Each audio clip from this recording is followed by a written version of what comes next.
It's rumored that Apple is planning to change the naming convention of the iPhone 15 Pro Max to the iPhone 15 Ultra. Not only that, but Apple also plans to release an all-new Ultra iPhone in 2024 with the iPhone 16 lineup. Now, when I first heard about this rumor, the first thing that came to my mind was not buying the iPhone 15 Ultra, but it was the Pixel Ultra. Rumors about this phone first started swirling during the days of Pixel 3 launch. This got me curious about how Google can introduce the Pixel 8 Ultra this year and can compete with higher-end flagships like the S23 Ultra and iPhone 15 Ultra. But introducing the Pixel 8 Ultra in an already strong lineup of Pixel 8 and Pixel 8 Pro could be tricky. Google would need to introduce more differentiating features between these phones. The first thing Google can do is have a frosted glass back in the Pixel 8 Ultra. Although I love the design of the Pixel 7 series, I have been vocal about the need to have a frosted glass back in these phones, and I think the best way to do so is in the Ultra phone.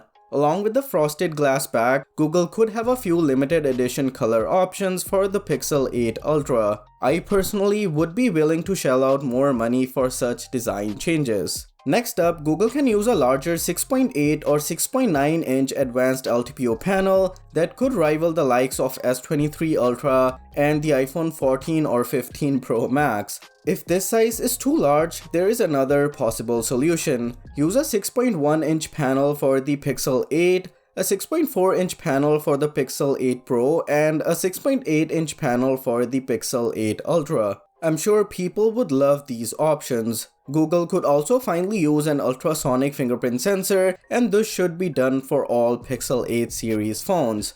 Another interesting aspect Google could explore is using Project Soli in Pixel 8 Ultra for face unlock capabilities. I would love to see the return of face unlock in a Pixel phone. One thing that's guaranteed to stay though is the curved panel. It does make a phone look premium, and I highly doubt Google will move away from it. With that, I would also like to ask you guys to subscribe to the channel if you are enjoying this video. In terms of the battery size, I don't think there's much Google could do.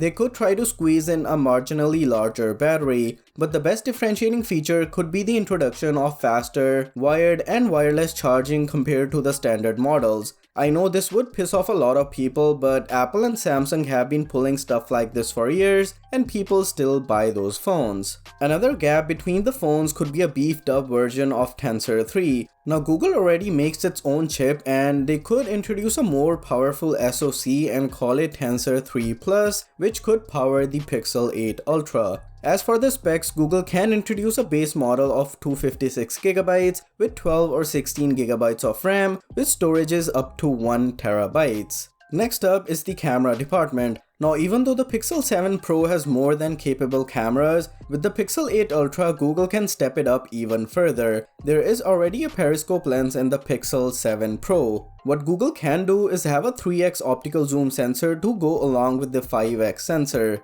This could help with better and more natural portrait shots. I feel like the 10x sensor of the S23 Ultra is overkill. On the front, Google can use a wider, higher res selfie shooter. But finally, there's the price. Now the Pixel 7 Pro currently costs $899 US. Google could price the Pixel 8 Ultra at $1099, just like the iPhone 14 Pro Max. That would be a sweet spot. Not only is Google directly competing with Apple, but they're also undercutting Samsung by $100. I think this is the best time for Google to introduce an Ultra phone in their lineup. If they indeed end up doing so, I have no problem in shelling out that kind of money for a true Pixel flagship. But let me know what you think. Would you want a Pixel 8 Ultra?